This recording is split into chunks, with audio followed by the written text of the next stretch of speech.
Hi friends, I was editing my potato soup recipe and I realized I don't have a beginning.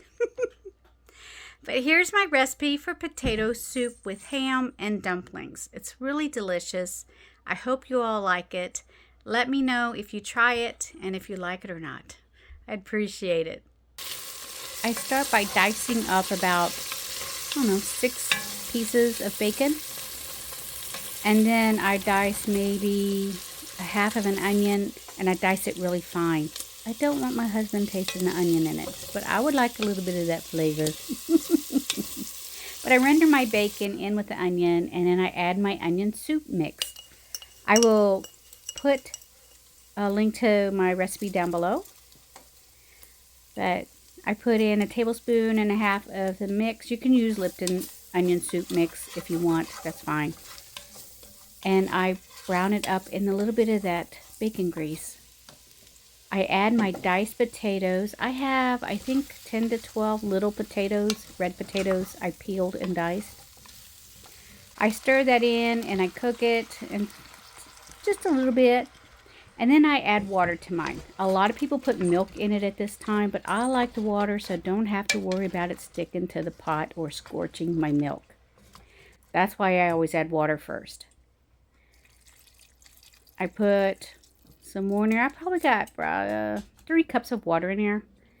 And then I add a teaspoon of chicken bouillon powder. I stir that in there again.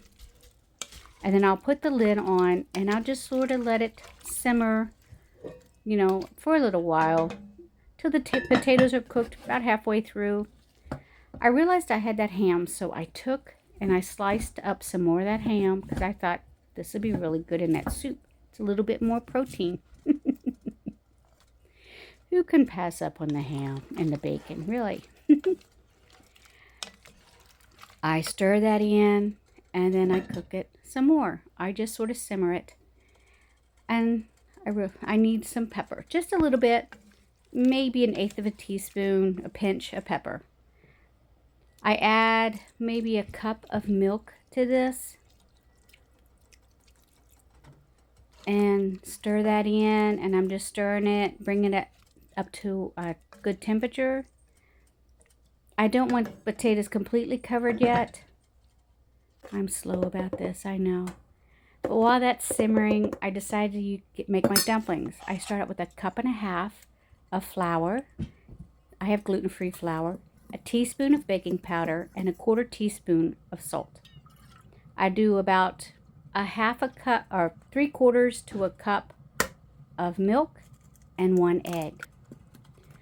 I should have mixed my egg in with my milk before I poured it in there, but I did not. So I'm trying to fix my mistake.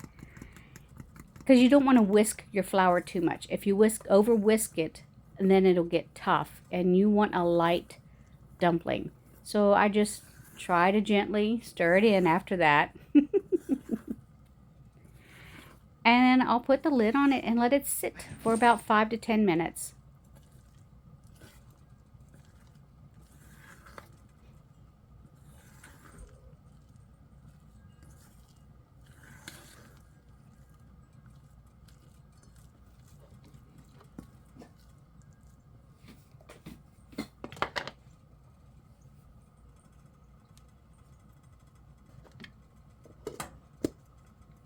While that's resting, I stir my potatoes.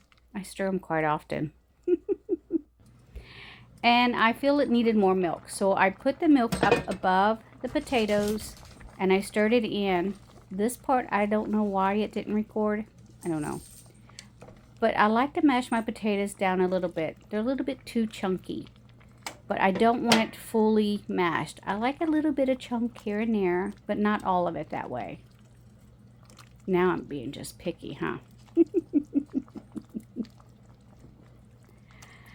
But I do this until I get it to the consistency that I want.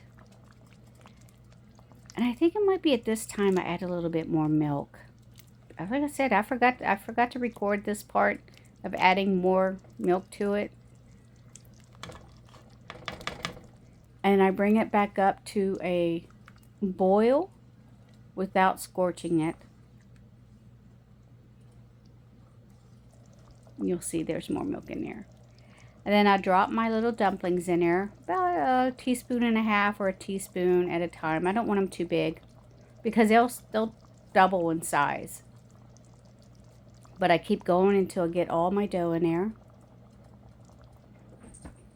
I put the lid on and I set the timer for 12 minutes. I do not lift the lid at all until my 12 minutes is up. And see how big the dumplings have gotten? They're huge. You want to mix it up, but you do not want to sink your dumplings. You just slowly mix around them. And look at that. It's cooked. Ooh-wee. So I'm going to fix Mom and Daddy up some of this and take it to them.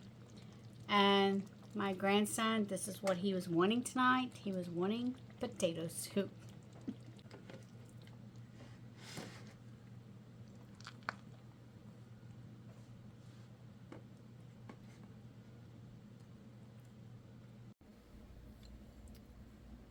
Look at that. And that's that dumpling. See, it's cooked all the way through. It's a nice dumpling. You know, maybe I love my potato soup. I do. And I love it cooked this way with a little bit of meat, a little bit more flavoring. You don't have to put the pepper in there if you don't want to. And a lot of things you don't have to put in there. You don't have to put the onions. You can just make it potatoes and milk and dumplings. You can make it anything you want. But this way, I like that it's got that little bit of protein in there with the ham and the bacon. And that dumpling, that is delicious. Delicious. So, I'm in my happy place. I'm eating and I'm enjoying it.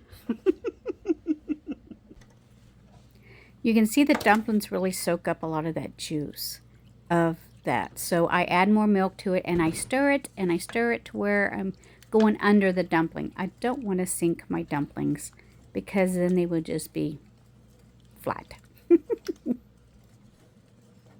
The thing with potato soup, if it's too thick, add a little bit more milk or water. It'll thin it out and it'll be all right. The soup is too hot to walk down there to them, so I'm taking a very short road trip. I've got it sitting here in the seat. Oh. And we'll see how they like this. Hopefully they're hungry. Hi, Huey. Is you hungry, boy? Come on, let's go see Mama.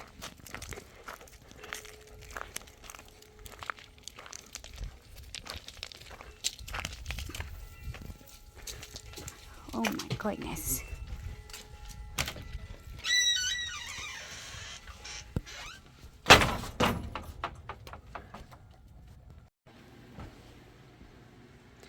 My mama likes to paint.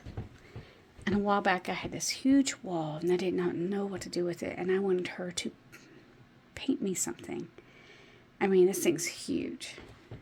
And so she painted me this. Look how big it is. But I absolutely love this painting. I do. And it broke my heart when we moved and I had no place to put it. But they're in there napping. I'm going to let them nap and they know their dinner will be ready when they come out and sit on the counter. I'm glad to be doing this for them. I mean, I have to cook anyway. And I live like 300 feet away. Might as well bring them their food. So I'm back home. My boys are on their way home. And I told him that we are having potato soup and dumplings. I know it sounds weird, but he goes, no, that sounds really good, Granny. So I'm excited for him to taste it. And I think he'll like it because I thought they tasted delicious. But if you want to ever make those dumplings, you know, use self-rising flour and milk. And you can make a really delicious dumpling. Self-rising flour, milk, and a little salt. And the dumpling will be great. But like me, I'm gluten-free, so I use gluten-free King Arthur's gluten-free flour. And they make some really good dumplings, that does. Just an FYI. Until next time, God bless you all. I love you, and I'll see you again.